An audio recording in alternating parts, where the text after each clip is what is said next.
This is Transforce96 here, so in the video I'm going to be talking about a newly shown Hot Toys figure, this being the Arkham Knight Batman figure.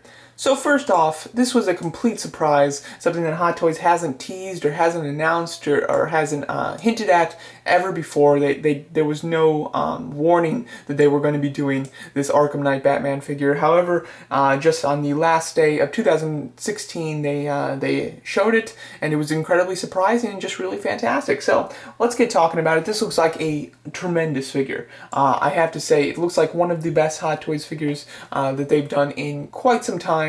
I think that it looks just stunningly perfect, like it really does. I mean, these stills, had I not known that they're obviously Hot Toys, I would probably just think that they're straight from the game. I mean, they just look that good. Obviously, I would imagine it's much easier to do this type of figure than it is to actually do a human-based figure that's from, you know, a live-action film or something like that. So I understand that it is easier for them to do this. However, it doesn't make their accomplishment any less of an accomplishment. I think that it looks fantastic. I love the cape.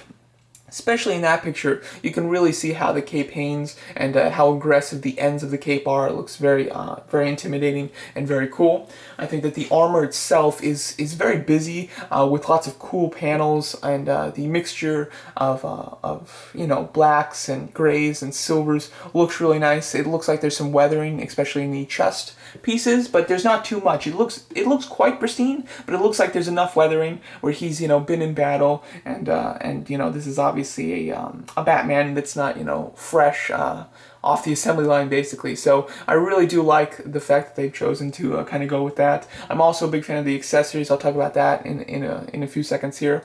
My main concern with this figure is the articulation. I think the articulation could be severely hindered. Now they have done an Arkham City version of this Batman, which had really hindered articulation because it was just a rubber suit that they used. This does seem to be like a combination of rubber and fabric, so I'm hoping that the fabric elements of it really help the articulation and help him to be able to pose very nicely. I will say that the arms look like they have some good articulation. The elbows, I think, are going to be perfectly fine with articulation. The shoulders, I think, to a certain point, they'll be good with articulation. However, there is a picture that was put out on one of the forums, and it wasn't quite this picture, but it was this type of pose where Batman was kind of like punching up, and they kind of like brightened up the picture, and you could see that the armpit, there was fabric that was ripped in the armpit area. I'm not quite sure if that picture was fake. I didn't see anybody say it was fake, so I assume it's real, but I did try personally to take the picture and to brighten it up on my computer to see if I could see the rip, and I really couldn't. So I'm not 100% sure if that picture is real or not. But you know, I would have a hard time believing that he could really raise his arm up that high without damage to the suit. So I think there is definitely there's a real risk of doing that. So I would think that the articulation is going to be extremely hindered when it comes to the shoulders. Like this was the picture right here. So apparently, if you brighten this up, you can see that this is ripped.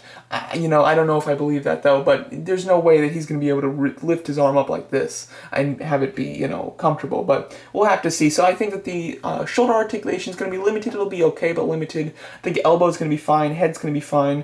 Torso, I would imagine, is completely limited. The thigh area, I think that that's going to be mainly limited quite a bit. I think that the thighs don't look like there's a bunch of movement there. Certainly in none of these pictures he's doing anything extreme with the thighs. In the flight pictures, he's got one thigh that's slightly up more, but still it's nothing that would strain the suit.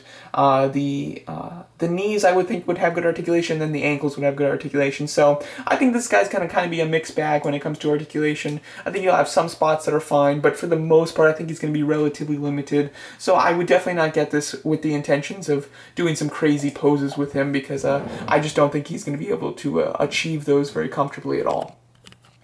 Going over what he comes with, I think that he comes with quite a decent amount of stuff. First of all, you have this little kind of like screen. It wants me to log into Facebook. Hold on. Sorry about that. So it does come with a screen that's most likely going to be able to just kind of snap onto his arm that has a really nice picture of Oracle, you know, talking to him and some like stats next to it. I think that's a really cool accessory, and man, it looks completely realistic. Who knows in person if it'll look great, but it looks really nice, at least in that photo. He comes with 2 interchangeable mouths, which is really nice. He comes with just one kind of very stern looking one, and then one where he's kind of like angry. The angry face is actually kind of funny because it looks like a bat signal or a bat symbol. His mouth, the way that his mouth is shaped, it does kind of like look like that bat symbol. So that's kind of funny. But I do think that the aggressive face looks good. However, I think the regular face looks incredible. I mean, it looks stunning. This right here, I mean, that looks like it's a picture from the game. It really does. It's impressive how good they got that face to look, because it looks like perfection. I see no issues in it whatsoever. Looks like it comes with a fair assortment of hands. Really just a fist and then hands to hold his other weapons. Surprisingly though, there's no like relaxed palms pictured here, and there's no like aggressive hands, so mainly you're either going to have him with fists or holding a weapon. Then he comes with a slew of accessories and weapons. I have played Arkham Knight, but I'm not super great when it comes to the names of these weapons. I mean, here's his grapple gun, which can kind of be like turned into that device that like shuts down electronic devices, I believe.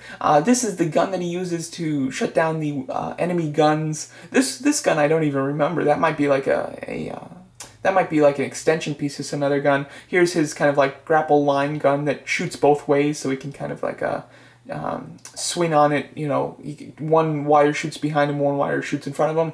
Here's the gel that he uses to put on like doors and things to blow him up, and then it looks like he comes with 2 batarangs and then like a grenade. So he comes with several weapons. I personally can't remember another weapon that I would have liked to see him come with. I think that he basically comes with everything that I could have wanted.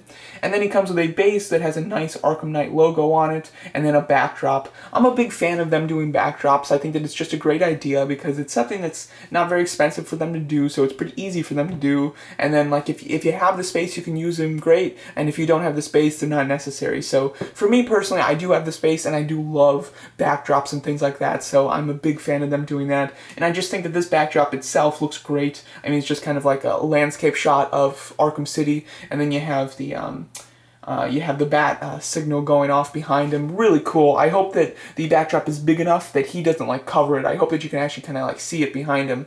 But this looks like a tremendous figure. At the moment, it's not on pre-order, unfortunately. I was hoping that it would be on pre-order by the time I filmed this, but it's actually not.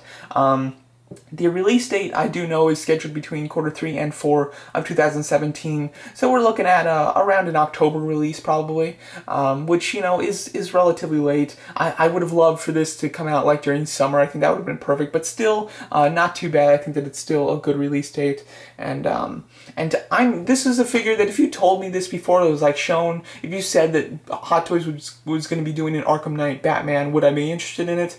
I'd be like, you know, I'd be interested to see it, but I wouldn't get it. However, actually seeing the actual figure, I'm incredibly impressed with it, and it has become like the Hot Toy that I'm most looking forward to. I don't know if I could say that comfortably, but it has really blown me away. It's one of the best reveals from Hot Toys in a long time for me personally, just because it was something so unexpected, and it was done so perfectly. I mean, this thing just looks like a beauty.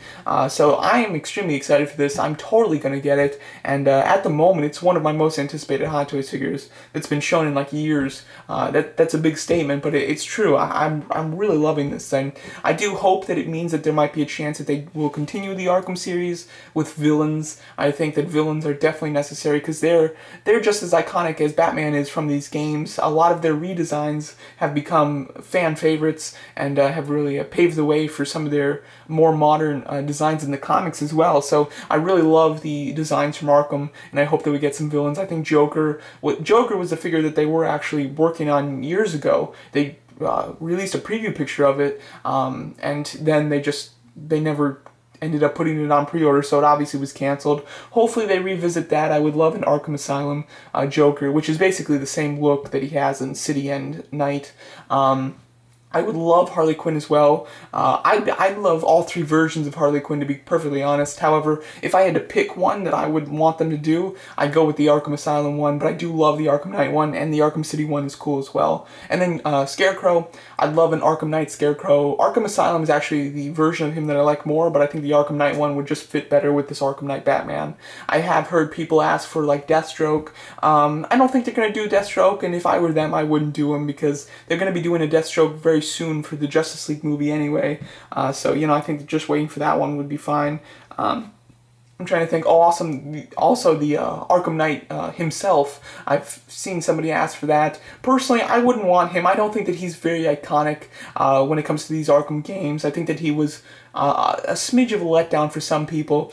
He's cool and all, but just I don't think I'd pay $250 for a hot toy of him. But Joker, Harley Quinn, and like Scarecrow, I would absolutely love, and it would just make my day. So there you go. As far as prices go, I think that this guy's going to be about $250 to $260, I would say, is probably his price, because he's not only very big, but he comes with quite a few accessories, and he does look quite decked out here. So there you go. Really loving this figure. Cannot wait for this figure so much. One of my most anticipated figures of the year, I'd say. And let me know what you guys think of it, and thanks so much for watching.